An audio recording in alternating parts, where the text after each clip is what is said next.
People who grew up in third world countries, what was the biggest shock for you when moving into a developed country?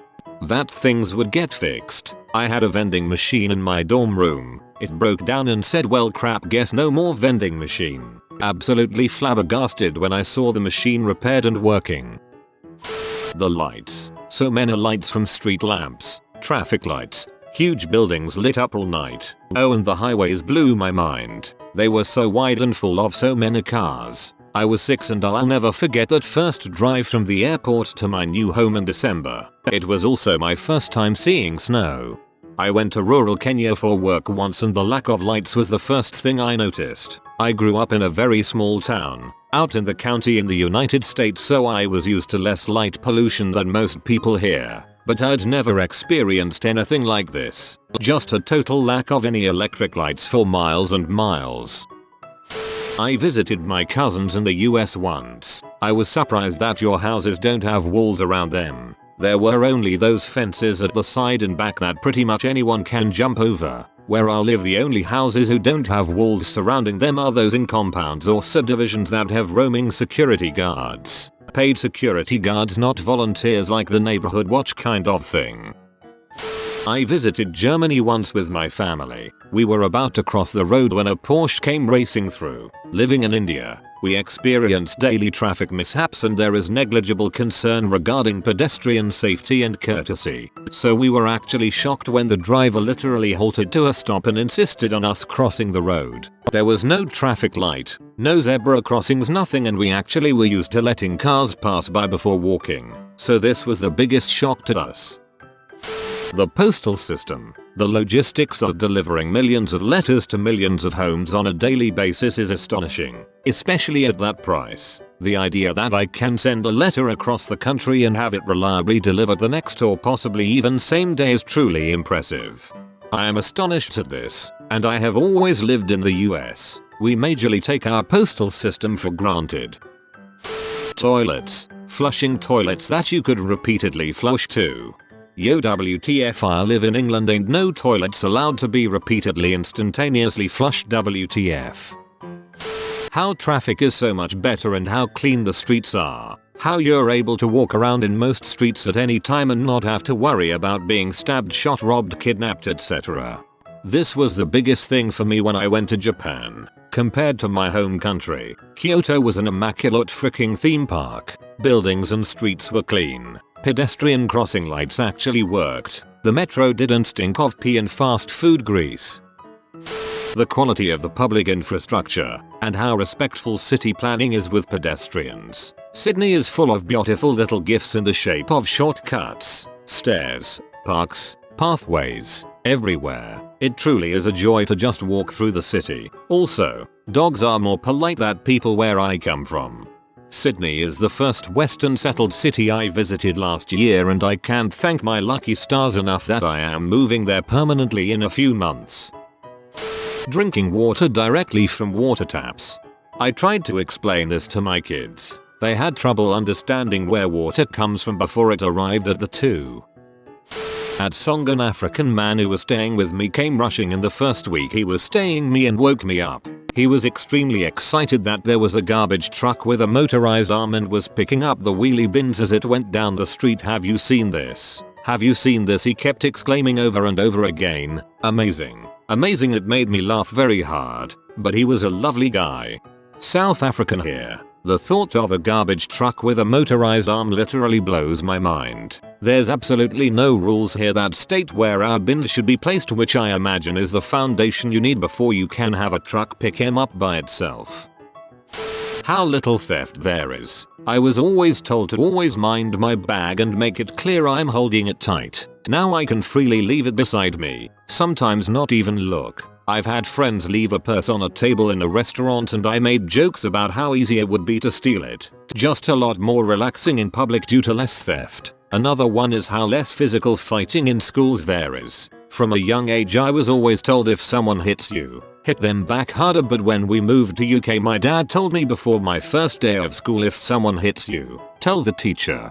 Even from a poorer area in New Zealand to Australia, in the schools here, they leave their school bags outside the classroom. It's so strange. When I went to school we had our bag under our seat, between our feet if it wasn't actually being worn. That being said, every time I'm in a crowd I'm thankful for the basically non-existent pickpocketing and stuff.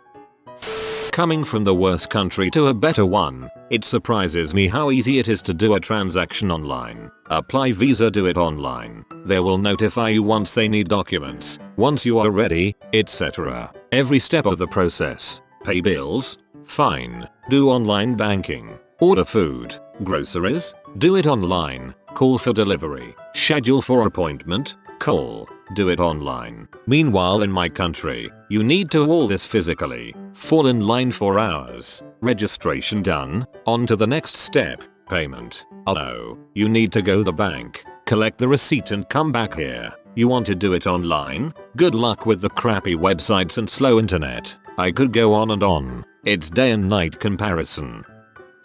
How old the houses are. I was expecting modern construction like in my country, but instead saw old buildings which, ironically, valued more than even the more modern ones. Old buildings are often closer to the city center, so it's also location, plus they may have historical value. People's personal space is surprisingly vast.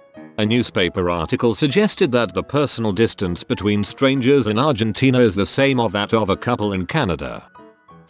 How things actually work. You can rely on your electricity not going out at least twice a day. If you buy something and it breaks, there's warranty with little to no hassle. Internet actually works more than it doesn't. Public transportation actually arrives and shockingly, it does on time. If you hire a service, it'll actually be done and with an expectation of quality. The list goes on. Of course it's not perfect and there's crappy people everywhere, but that's the exception, not the rule. And it's a massive difference.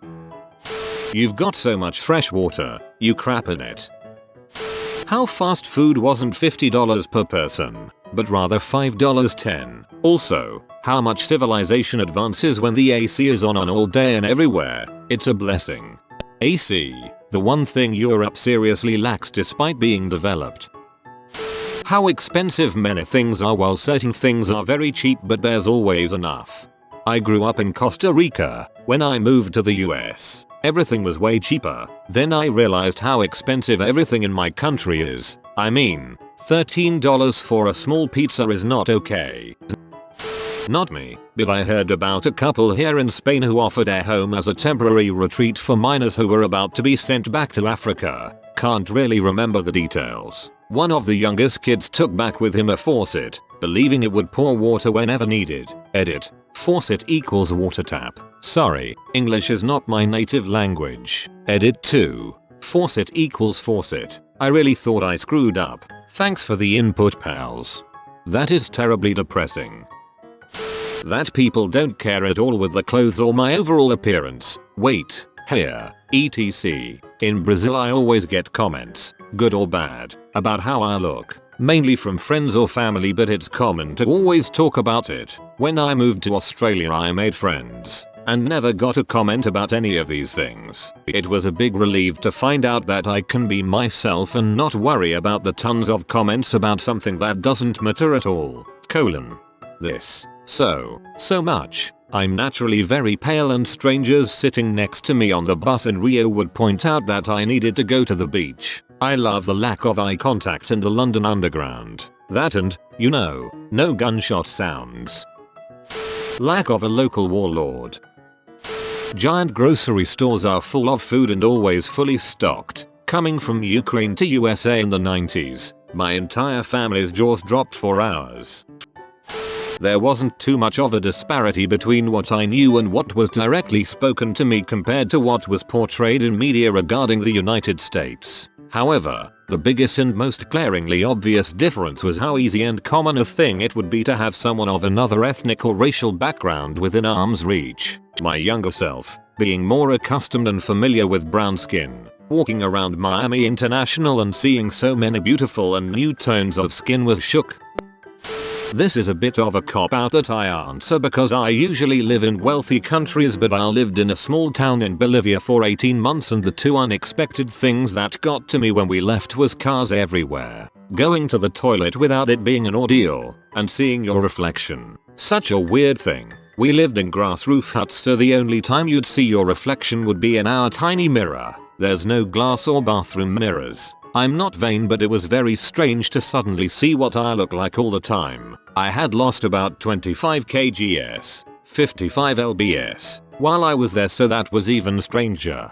I've spent a good deal of time in Swaziland working with kids, only to learn that most of them had never seen their own faces for the same reason. It's really fun to take an iPad and use the selfie camera to take videos of the kids. They get very giggly and kinda sheepish, but even the shy kids push and shove to get a glimpse of themselves. I moved from South Africa to the UK, and the fact that you can actually live off minimum wage is just incredible. Pay rent and bills, buy food and slowly furnish your house. It's phenomenal. Also, the fact that most of the UK-born citizens think this is a terrible place to live is just beyond me. I always get asked why'd I leave sunny South Africa to come to this shithole. They just don't understand how good they've got it. People only compare their lives to what they see around them. You could be in the most prosperous, safest, most advanced nation to ever exist, but if your neighbor makes more money, you will still complain. Not getting suspicious when a stranger talks to you on the street. I can't get over it. I get anxious every time, but people in Canada don't seem to mind at all. Where I come from, when a stranger approaches you, you knock the frick out. I was born in Canada, but I moved to Africa when I was 3 and then moved back when I was 8. The first time I heard an intercom at school with announcements and the school bell blew my mind. I grew up in South Africa and have been living in England for 20 years. 1. Cars stop when you walk up to a pedestrian crossing. 2. Double glazed windows are really good at keeping the warm in and the noise out. 3. I can walk around at night without thinking I'm going to get shot or robbed. 4. There are only a few people on building sites and the buildings get built in a quick and organized manner. 5. When things break, someone will come and fix it. I could go on all day. Everyone's always inside their houses. Back in my country, everyone would always go outside. You could see kids playing, old people talking to each other. There's always people outside. Because of that, I made a lot of friends. I wake up every morning to see my friends just sitting there outside of their houses, and we would greet and then walk around our neighborhood to meet our new friends, and then we'd talk or play basketball. It was fun. It was much more fun. Then I moved to Japan. I thought just like in my country, kids would always be outside, and I thought I could make friends easily with the neighborhood kids. Turns out, everyone is always inside. The whole neighborhood felt like a ghost town. There were no kids hanging out outside. The place has so many houses, but it felt very empty. Then it hit me. I missed my home. I became homesick. I had no friends. Every day I'm always inside the house, and it was the most boring part of my life. Then it became depression, and just got worse and worse. It has been 6 years. I have a job now. I'm always at home. Bought myself guitars, PS4 and a computer to make myself occupied, but I prefer going outside, meeting and talking with friends, rather than this kind of life. I still miss my previous home. I still miss my previous life.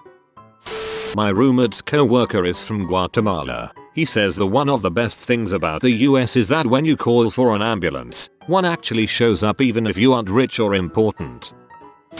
Being able to walk around the city while using my phone. If I use it where I live, I get murdered, raped or kidnapped over a phone. Honduran.